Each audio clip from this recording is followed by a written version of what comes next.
आज ये स्थितियां क्यों ऐसी पैदा हो गई कि जो आपने हेमंत सोरेन जी के नेतृत्व में जनता के लिए जनता के द्वारा शासन पूर्ण बहुमत की सरकार को 5 साल के लिए चुना, वो सरकार को 4 साल के ही मध्यकाल में उस सरकार को बहुत बेरहमी के साथ लोकतंत्र की हत्या करते हुए एक सोची समझी साजिश के तहत राष्ट्रपति शासन की ओर धकेलने का जो भारतीय जनता पार्टी का एक कुत्सित प्रयास था, वो प्रयास आप जैसी झारखंड की महान जनता ने उस प्रयास को ध्वस्त करने का काम किया, धूल घोषित करने का काम किया।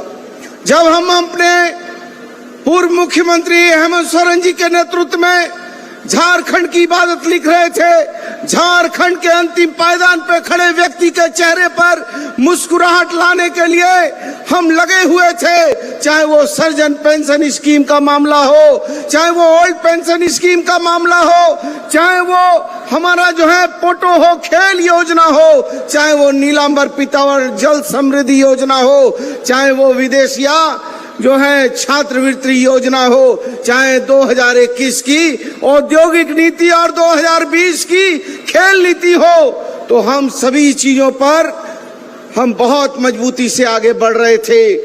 और ये देखकर हमारे विरोधियों ने 4 उपचुनाव हुए और चारों उपचुनाव में जब उनको जनता ने ध्वस्त कर दिया, तो जिस दिन से सरकार बनी उस दिन से मंसूबे साफ थे कि एन प्रकार से कैसे करके इस सरकार को गिराना है। ये चुनी हुई सरकार दिसोम गुरु शिबू सोरेन के आशीर्वाद की सरकार, सोनिया गांधी और राहुल गांधी जी के मल्लिकार्जुन खड़गे साहब के दिशा निर्देश की सरकार, और ये जन जन की सरकार को ध्वस्त करना है। और इसके लिए बहुत सारी तरीके से हमको प्रताड़ित किया गया। हमारा जो रेवेन्यू है, जो हमारा रॉयल्टी है, उसको किसी भी कीमत में ये देने को स्वीकार नहीं हुए। यहाँ तक कि झारखंड की जनता के घर की बिजली बंद हो जाए, इसके लिए भी इन लोगों ने हमारा जो विकास का पैसा है उस पैसे को भी इन लोगों ने फ्रीज करने का काम किया।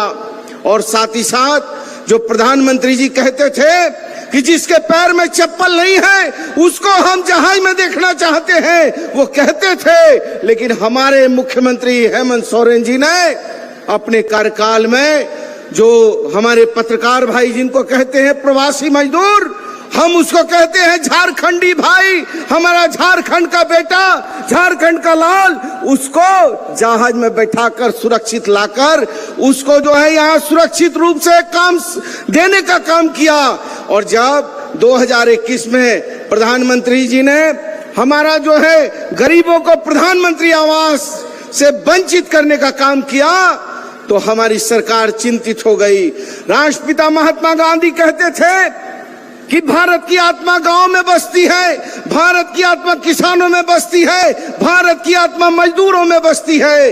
रामधारी सिंह दिनकर ने कहा था कि जगमग नगरों से दूर दूर जहां न ऊंचे खड़े महल, कुछ टूटे फूटे कच्चे घर, खेतों में चलते हल, पुरई पाल खपरेलों में, रहीमा रमुआ की नावों में, है अपना हिंदुस्तान कहाँ, वह बसा हमारे गांव में।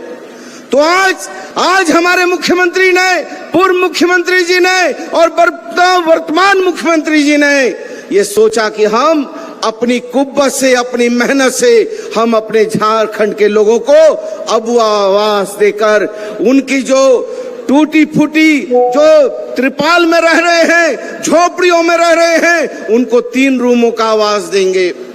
और जब हम ये भी देने का प्रयास कर रहे हैं, तो उसके बाद भी ये सरकार को अस्थिर करने के लिए सोची समझी फिर साजिशें जो है चल रही हैं। लेकिन हम लोग झारखंड के लोग हैं, उलगुलान की धरती है, और ये धरती भगवान बिरसा मुंडा की धरती है, ये धरती शिबू सोरेन की धरती है, ये धरती वीर शहीद निर्मल महतो की धरती है। इसलिए ना हम झुके हैं, ना हम झुके थे, ना झुकेंगे।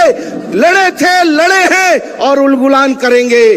और चाहे कितना भी ये मगरूर शासक हो जाए, कितनी भी केंद्र सरकार मगरूर हो जाए, लेकिन हम न डरे हैं न डरेंगे।